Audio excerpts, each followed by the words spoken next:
अल्लाह के नबी के एक सहाबी हैं, नाम नोट कर लो, उस्मान बिन मज़ऊन रज़ी अल्लाह ताला अन्हु।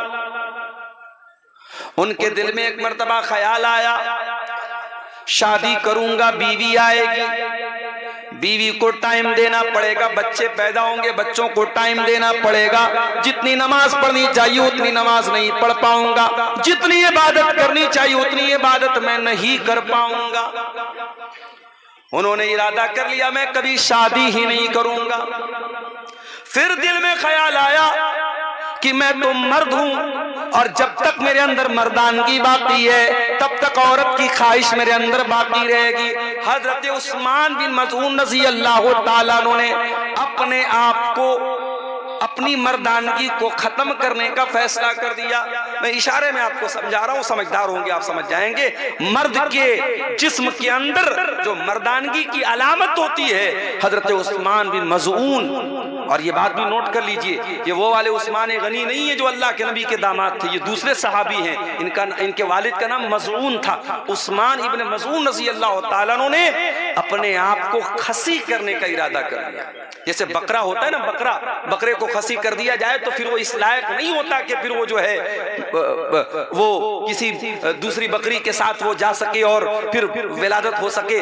तो जिस तरीके से बकरे और जानवरों के अंदर खसी होता है, उस जमाने में चूंकि मेडिकल साइंस की तरक्की का दौर नहीं था, तो बाज लोग क्या करते थे, अपने आप को खसी कर लेते थे ताकि शादी की ख्वाहिशें उनके अंदर बाकी न बचे, मर्दानगी ही उनकी खत्म हो जाए। उस्मान इब्न मज़ऊन रज़ी अल्लाह ताला अन्हु ने अपने आप को खसी करने का इरादा कर लिया। जब अल्लाह के नबी को पता चला, आपने उनको बुलवाया, आपने कहा उस्मान इन्नी लम उमर बिन रहबानिया, ऐ उस्मान बिन मज़ऊन में मुझे रहबानियत का हुक्म नहीं दिया गया है। ऐ उस्मान, जिस दीन को मैं लेकर के आया हूं मेरे दीन के अंदर रहबानियत नहीं है। बाल बच्चों को छोड़ करके, दुनिया को छोड़ करके कुटिया में चला जाए, कोई पहाड़ पे चला जाए, ये मेरे दीन का कॉन्सेप्ट नहीं है। ऐ उस्मान इब्न मज़ऊन, कान खोल करके सुन लो, इन्नी उमिरतु अन अनामा व अकूमा, मुझे हुक्म दिया गया है मैं रात में आराम भी करूं और तहज्जुद की नमाज भी पढ़ूं। मुझे हुक्म दिया गया है मैं रोजा भी रखूं और मैं बेरोजा भी रहूं, यानी कंटिन्यू नफिल रोजा न रखूं, कभी रोजा रहूं कभी ना रहूं, मैं कंटिन्यू रोजा न रखूं। नफिल रोजा की बात हो रही है।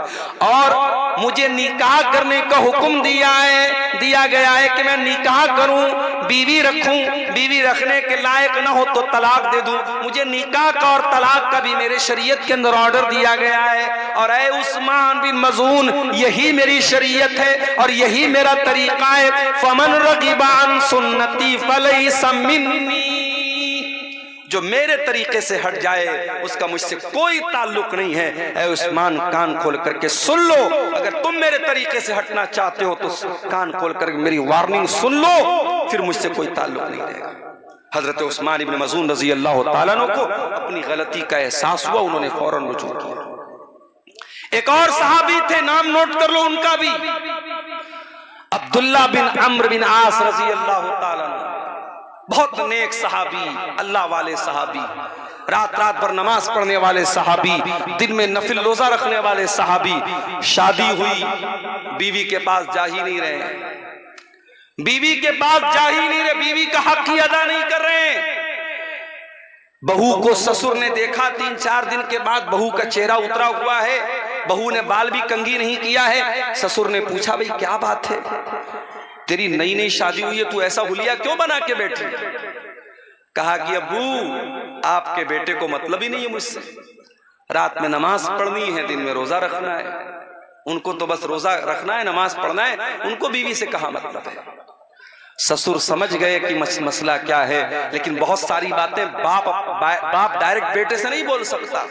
हजरत अब्दुल्ला के वालिद जो थे अम्र बिन आस, वो भी बहुत बड़े सहाबी थे, उन्होंने आकर के अल्लाह के नबी से कहा कि अल्लाह के नबी, ऐसा ऐसा मामला है, मेरी बहू ने इशारे में बताया है कि मेरा बेटा अपनी बीवी की जरूरतें पूरी नहीं करता है। ऐ अल्लाह के रसूल, आप मेरे बेटे को बुला करके समझाइए। अल्लाह के प्यारे नबी ने हजरत अब्दुल्ला को बुलवाया। आपने कहा, अब्दुल्ला, मुझे पता चला है कि तुम रात रात भर नमाज पढ़ते हो। कहा है अल्लाह के नबी, बिल्कुल सही बात है। आए अब्दुल्ला, मुझे मालूम हुआ है तुम कंटिन्यू लगातार नफिल रोजा रखते हो। हाँ अल्लाह के नबी, ये भी बिल्कुल सही बात है, मैं रोजा भी रखता हूं, मैं रात रात भर नमाज भी पढ़ता हूं। आपने कहा है अब्दुल्ला, इन्ना लिअयनिका अलैका हक्का व इन्ना लिजसदिका अलैका हक्का व इन्ना लिज़ौजिका अलैका हक्का। आए अब्दुल्ला, तेरी आंखों का भी तेरे ऊपर हक है, तेरे शरीर का भी तेरे ऊपर हक है, तेरी बीवी का भी तेरे ऊपर हक है, तेरे मेहमान का भी तेरे ऊपर हक है, और तेरे रब का भी तेरे ऊपर हक है। आए अब्दुल्ला, सबका हक अदा करो, रात में नमाज भी पढ़ो और आराम भी करो, बीवी का हक भी अदा करो, दिन में कभी रोजा रखो कभी मत रखो, कंटिन्यू लगातार नफिल रोजा न रखो। आए अब्दुल्ला, ये मेरा तरीका, इसको फॉलो करो। इस्लाम इतना प्यारा दीन है मेरे प्यारे साथी। इस्लाम में आपसे ये नहीं कहा गया कि आप औरत से दूर हो जाएं। अल्लाह कह रहा है, ज़ुय्यिना लिन्नासि हुब्बुश शहवात, लोगों के दिल में औरत की मोहब्बत डाली गई है, औरत की जरूरत पड़ेगी तुम्हें, और इसीलिए इस्लाम ने तुमको निकाह का हुक्म दिया है। और मैं एक बात महसूस करता हूं अपने समाज में, मैं तो बनारस में रहता हूं, आपके यहाँ का माहौल उतना मैं बहुत ज्यादा नहीं जानता। मैं अपने यहाँ में देखता हूं कि लड़कियों की शादी जो होती है 18 साल में, 19 साल में, 20 साल में आमतौर से हो जाती है लड़कियों की शादी, लेकिन लड़कों की शादी 25 साल के पहले लोग नहीं करते आमतौर से। जबकि लड़का शादी के काबिल 20 साल में हो चुका है, अब 25 साल और 30 साल का होने के बाद आप उसकी शादी कर रहे हैं। मेरे प्यारे साथियों, इंसान को भूख आज लगी हो और खाना आप उसको 10 दिन के बाद खिलाएंगे तो बेचारा भूखा मर जाएगा। हम लोग आ रहे थे, हमारे ड्राइवर साहब भी साथ में आ रहे थे। मैं बनारस से दोपहर में कुछ खास मैंने खाया भी नहीं था, भूख लगी थी, और फिर ये भी मसला था, पहुंचना भी था आपके यहाँ, जल्दी भी थी, तो मैंने रास्ते में ऑनलाइन एक जगह होटल वाले को ऑर्डर दिया बेगूसराय में। वहां खाने की चीज जब पेट में कुछ गई तब जाकर के इंसान को सुकून मिलता है। ये हमारी फितरत और आदत है मेरे प्यारे साथी। एक लड़का 20 साल की उम्र में जवान हो रहा है और बाप उसकी शादी 30 साल की 32 साल की उम्र में कर रहा है। और वजह क्या है? वजह भी कोई खास नहीं है, वजह भी कोई खास नहीं है। बिला वजह की पाबंदियां लगा करके, अच्छे रिश्तों को ठुकरा करके शादी में ताखीर की जा रही है। कान खोल करके सुन लो मेरे प्यारे साथियों, अपने समाज को अगर पाक करना है, ज़िनाकारी से दूर करना है, गंदगी से दूर करना है, अपने लड़के लड़कियों की सही टाइम पर शादी करो, सही टाइम पर शादी, उनको जरूरत है निकाह की। ये दौर सहाबा का दौर नहीं है, मैं बार बार कहता हूं, ये फितरों का दौर है। हर हाथ में मोबाइल है, हर मोबाइल पर 5G इंटरनेट चल रहा है, गंदगी का पूरा सैलाब आपकी नौजवान नस्ल के पास मौजूद है। आप किस दुनिया में जिंदगी गुजार रहे हैं? अपने लड़के और लड़कियों की शादी को आसान करो मेरे साथी। और शादी की बात आई है तो कान खोल करके एक बात और सुन लीजिए। आपके इसी इलाके के कुछ लोगों ने मुझे बताया, मौलाना जरा इस पर भी आप बोलिएगा, हमारे यहाँ शादियों में डीजे बजता है, मुसलमान की शादी में डीजे बज रहा है, नाच गाना हो रहा है। ये शर्म की बात है मेरे प्यारे साथी, और ये उस पब्लिक और उस आवाम के लिए भी शर्म की बात है। और जिस निकाह में डीजे बज रहा है, उस निकाह में निकाह पढ़ाने वाले मौलवी के लिए भी शर्म की बात है। हमारे बनारस में भी एक दौर था जब शादियों में बैंड बाजा बजता था, लेकिन उलमा ने मिल करके आपस में तय किया कि जहां शादी में बैंड बाजा बजेगा हम निकाह नहीं पढ़ाएंगे, हम शामिल नहीं होंगे। सारे उलमा जब मुत्तहिद हो गए, कौम की इतनी हिम्मत नहीं थी सारे उलमा से पंगा ले सके। आखिर हालात बदले और आज बनारस में आप चले जाइए, ठीक है और बुराइयां आपको मिलेंगी, मगर शादी के पर कहीं भी आपको मुसलमान की शादी में कहीं बैंड बाजा और डीजे वगैरह नहीं मिलेगा। अजीब व गरीब बात है मेरे भाई, मुसलमान की शादी में बैंड बाजा बज रहा है, डीजे बज रहा है। मुसलमान की शादी में हल्दी की रस्म हो रही है, मुसलमान की शादी में तिलक की रस्म हो रही है, मुसलमान की शादी में मंगनी की रस्म पे दावतें हो रही हैं। अल्लाह के वास्ते मेरे प्यारे साथियों, उम्मत बहुत परेशान है, उम्मत बहुत परेशान है, उम्मत के कितने बच्चे भूख से मर रहे हैं, उम्मत की कितनी बेटियां गुर्बत की वजह से उनकी शादियां नहीं हो रही हैं, उम्मत के कितने टैलेंटेड बच्चे पैसा न होने की वजह से अपनी तालीम छोड़ रहे हैं। अगर आपके पास पैसा बहुत ज्यादा है, पैसा खर्च करने के बहुत रास्ते हैं, निकाह को आसान करो मेरे प्यारे साथियों। मैं हैदराबाद भी तकरीर करने गया था, वहां पर भी मैंने कहा हैदराबाद में शादी होती है, एक एक शादी में 20-20 तरीके का खाना बनता है। मैंने वहां पर भी कहा एक तरीके का खाना बनाओ मेरे भाई, 19 तरह का 20 तरीके का खाना ना बनाओ, एक तरीके का खाना बनाओ, 100 लोगों को खिला दो, जरूरी नहीं 1000 लोगों को खिलाया जाए। शादी को आसान करो, सिंपल करो। अल्लाह के प्यारे नबी ने फरमाया इन्ना ज़मन निकाही बरकत नहीं सरुहु मऊनतन, सबसे ज्यादा बरकत वाला निकाह वो है जिसमें सबसे कम खर्च किया जाए। आपने ये भी फरमाया इज़ा खतब इलैकुम मिम्मन तरदौन दीनहु व खुल्क़हु, जब तुम्हारी लड़की के लिए ऐसा रिश्ता आ जाए, लड़का दीनदार है, लड़का बाखलाक है, फज़व्विजू, तो तुम अपनी लड़की की शादी उससे कर दो। हमारे यहाँ तो नहीं साहब, हम शेरशाबादी हैं तो शेरशाबादी में ही करेंगे, हम अंसारी हैं तो अंसारी में ही करेंगे, हम शेख हैं तो शेख में ही करेंगे। ये बिरादरीवाद कहां से आया मेरे भाई? जब हम ये अकीदा रखते हैं सब आदम की औलाद है, सब हव्वा की औलाद है और एक ही फैमिली और एक ही परिवार से निकले हैं, तो फिर कौन ऊंचा कौन नीचा और कौन फला बिरादरी कौन? ये बिरादरीवाद की बुनियाद पर अपने आप को आपने ऊंचा समझ लिया। आज कितनी जगहों पर बिरादरी की वजह से रिश्ते नहीं हो रहे हैं और बिरादरी की वजह से जवान लड़कियों की जिंदगी बर्बाद हो रही है। मेरे पास लखनऊ की एक लड़की का मैसेज आया फेसबुक के ऊपर, उसने कहा मौलाना मेरे लिए दुआ कीजिए। मैंने कहा क्या मसला है? उसने कहा मैं कुरैशी बिरादरी से ताल्लुक रखती हूँ। कुरैशी बिरादरी आप जानते होंगे, जो गोश्त का काम करते हैं, जिनको हमारे यहाँ कसाई बोलते हैं, वो आमतौर से वो अपना सरनेम कुरैशी लिखते हैं, कुरैशी बिरादरी को होते हैं।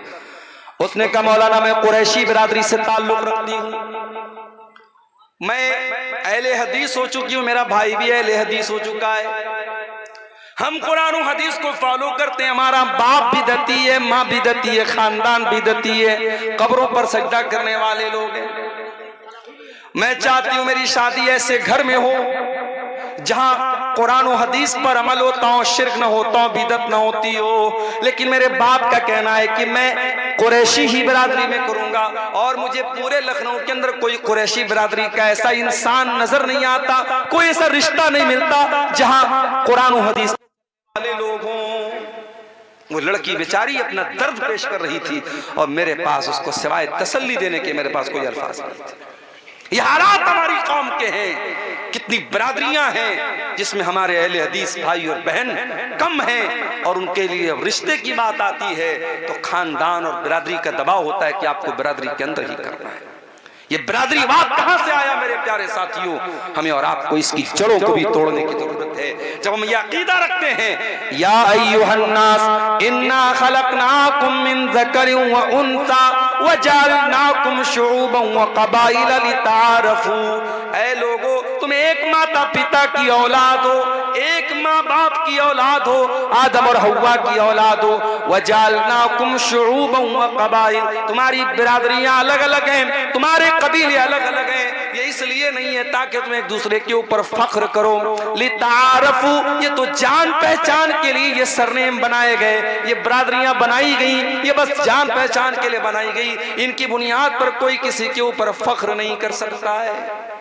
शादी ब्याह में आज बिरादरीवाद ने भी मेरे प्यारे साथियों बहुत नुकसान किया है सुन्नत का। निकाह को आसान करो और अपने निकाह से डीजे की रस्म को निकाल के बाहर फेंको। अपने गांव में बैठ के तय कर लो, जो गांव के मुखिया हैं, जो गांव के सरदार हैं, जो गांव के जिम्मेदार लोग आपस में बैठ के तय कर रहे हैं जिसकी शादी में डीजे बजेगा हम सब नहीं जाएंगे उसकी शादी। उलमा तय कर लें हम निकाह पढ़ाने नहीं जाएंगे। इंशाअल्लाह देखो 1 साल ऐसा करके देखो, इंशाअल्लाह ये बुराई आपके इलाके से खत्म हो जाएगी। अपने बच्चों की सही टाइम पे शादी करो मेरे साथी।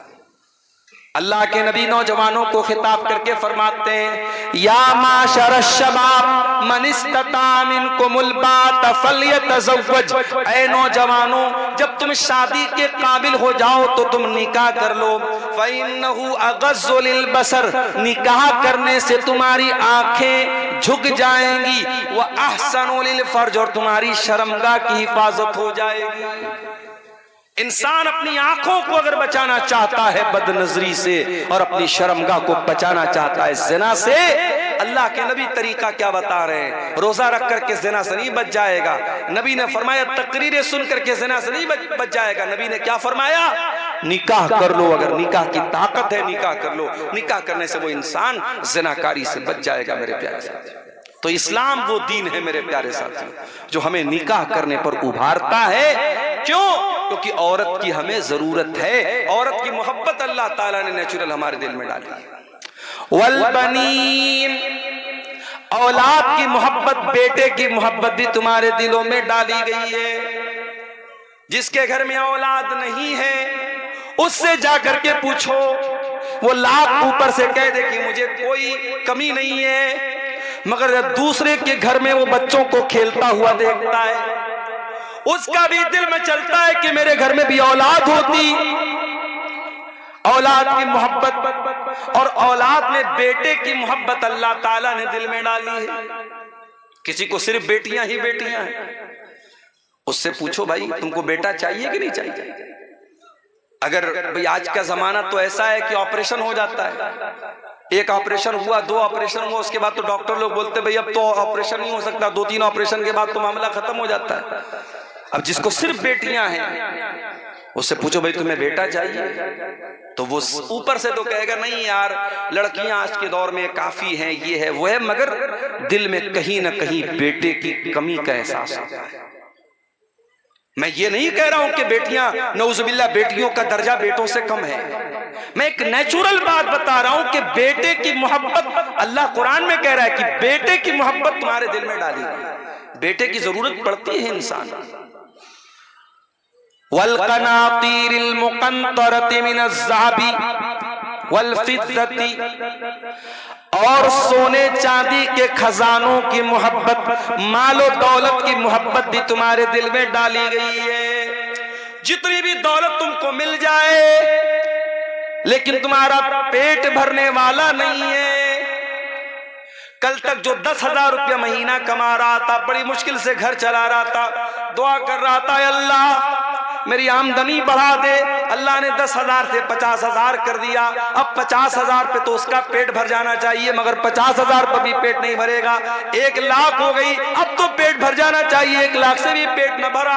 अल्लाह के नबी फरमाते हैं लौ कान लिब्ने आदम वादियान मिन ज़हब, अगर आदम के बेटे के पास सोने की 2 वादियां आ जाए, लबतगा सालिसन, तो वो तीसरे की तमन्ना करेगा, उसे तीसरी भी चाहिए।